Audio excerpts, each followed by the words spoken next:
Is what is an ARD and what are OHI forms? So this is actually at some point going to be a really huge topic that I do as an individual standalone thing, but for this discussion right now, ARD stands for admission, retention, dismissal, and it's a weird term that our wonderful public school system created for being able to give accommodations to kids. And so what an accommodation is it's the school saying that this particular child can be taught under a different criteria than most other kids. And so technically it's a protective thing because the standard is we want all kids to get a solid public school education, and we want to hold to that middle standard.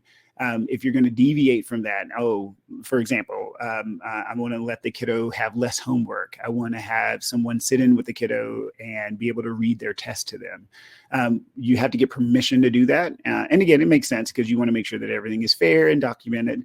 And so in order to get that whole thing in motion, parents are asked to go up to the school and basically request that and put in writing that they want their child to get accommodations in school. And the process by which the school interviews the kiddo, interviews the teachers, talks with the parents, talks with these licensed specialists in school psychology, LSSP. The process by which all that happens is called the ARD process. And out of that process will come recommendations. And so if there is a known diagnosis of certain psychiatric concerns, the most common being ADHD, then the school will request that a form is completed by whoever made that diagnosis.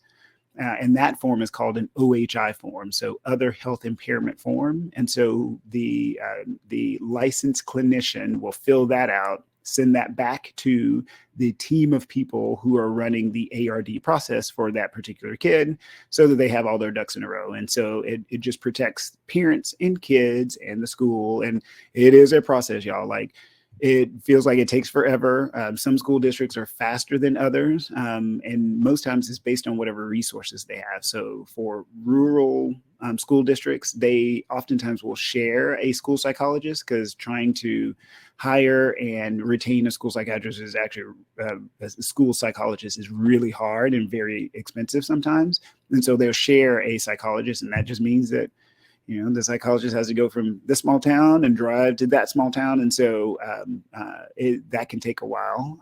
Whereas your big urban school districts have multiple school psychologists, which are great.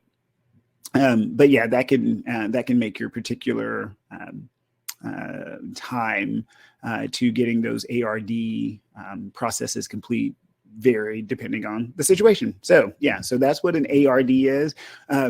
In short, we call them ARDs, but kind of very piratey now that I think about it. But yes, an ARD and then the OHI form. And like I said, those two instruments are actually part of a larger discussion that we'll have at some point about IDEA, which is the